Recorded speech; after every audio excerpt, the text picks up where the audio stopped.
Nos anos 70 e 80, o Brasil viveu o auge dos esportivos fora de série.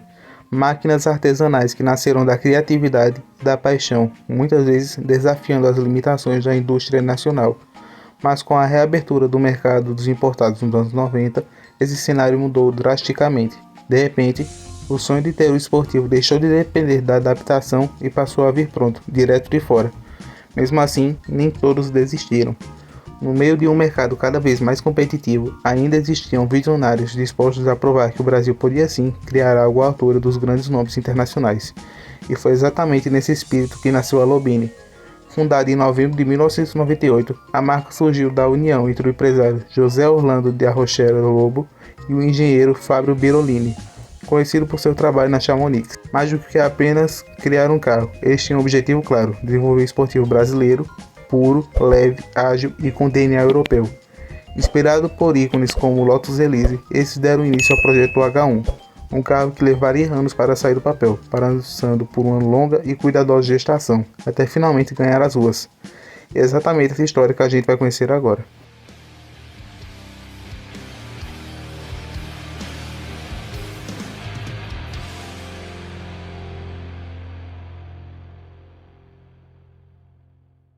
Foram cogitadas ao menos 5 motorizações, entre elas a 3.0 V6 do Alfa Romeo 64, antes de se definir, em junho de 2001, pela utilização do 1.8 turbo de 180 cavalos e 23 kg de torque, usado no Golf e Audi A3. O H1 foi apresentado no Salão do Automóvel de São Paulo de 2002 e 2004, até chegar ao modelo definitivo. Foram sendo alterados diversos detalhes. Nessas fotos de época publicadas no site Montadoras Brasileiras, a imagem do interior mostra a utilização de um volante móvel, trocado no modelo de produção em série pelo Sparco, e utilização de maçanetas internas convencionais substituídas no produto definitivo por botões.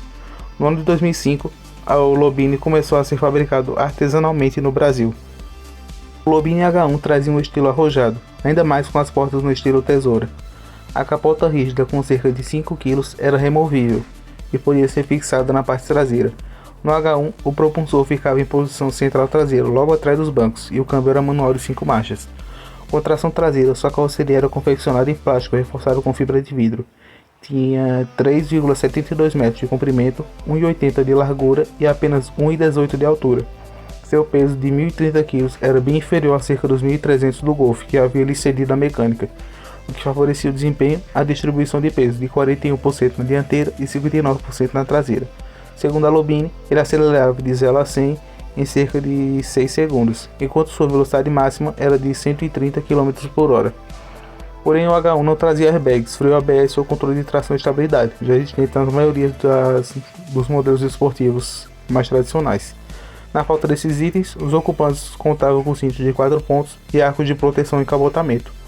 Os freios vinham com um disco ventilado de 288 mm na frente e sólido de 240 mm atrás. E os pneus eram Pirelli P0 de aro 17 e a suspensão era independente nas 4 rodas, com amortecedores JRZ. Já o tanque de combustível tem capacidade para 58 litros. O interior trazia detalhes curiosos e componentes de vários carros. O Golf emprestava os instrumentos, embora as cúpulas fossem exclusivas, separadas para cada informação. Chaves de seta, limpadores, além do tambor de ignição. O Celto dava as 2 saídas de ar redondas e os botões do vidro elétrico, e os comandos do ar-condicionado eram transplantados do Ford Ka. As portas traziam alto-falantes bem expostos e botões externos e internos no lugar de maçanetas. O volante da marca Sparco ajudava a compor o ambiente esportivo, junto com o botão de partida, vermelho. Primeiro girava-se a chave no primeiro estágio para depois apertar esse botão e ligar o motor. E com a alavanca de câmbio não trazia o guia das posições de marcha em seu pomo, foi colocado uma cola junto com os botões de ar-condicionado. Não havia porta-malas, havia apenas um pequeno espaço atrás dos bancos e um espaço na parte frontal do console, entre os bancos. Em 2006, a Brax Automóveis adquiriu a Lobine. No Salão do Automóvel de São Paulo do mesmo ano foi apresentado o H1 2007, com modificações principalmente na parte frontal. A dianteira passou a ter faróis circulares, abandonando a cúpula única, além de novas rodas e um kit aerodinâmico mais agressivo, com novos para-choques dianteiros e atrás um aerofólio. A abertura no canto direito superior do capô sumiu. Por dentro era possível escolher o tom nos bancos de couro, entre cinza claro, cinza escuro ou preto. Em 2007, um Lobini H1 custava cerca de R$160 mil, sem opcionais, o que era bastante dinheiro naquela época. De série, vinha com direção hidráulica, ar-condicionado, CD player com MP3, travas retrovisores, vidro elétrico e volante com ajuste de altura e profundidade.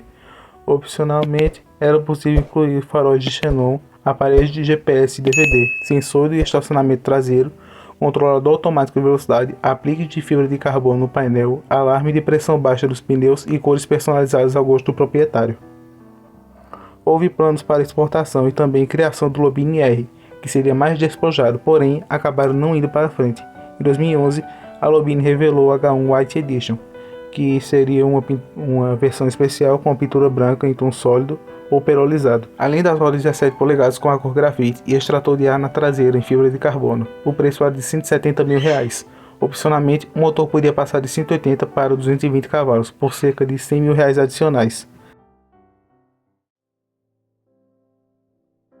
A produção do H1 se encerrou por volta de 2012, depois de uma trajetória curta, mas extremamente marcante. No total, foram cerca de 70 unidades entregues, um número que por si só já transforma o carro em uma verdadeira raridade sobre rodas. Mas talvez o mais impressionante não seja o número, e sim o que ele representa. O H1 não foi apenas mais um fora de série, ele nasceu de uma época que parecia impossível competir com o mercado global, e ainda assim conseguiu, com engenharia refinada, inspiração ícones e uma grande modelação. Claro que o seu preço elevado e o mercado limitadíssimo acabaram restringindo seu sucesso comercial. Ainda assim, ele conquistou algo muito mais difícil: respeito. Respeito entusiastas de quem entende de carro e de quem valoriza projetos feitos com paixão. Hoje, mais de uma década depois do fim da produção, o Lobini H1 não é só raro, ele é simbólico. Um lembrete de que mesmo em tempos difíceis, ainda existem pessoas dispostas a ir contra a maré e construir algo único. E talvez seja exatamente por isso que ele é um dos meus fora de série favoritos.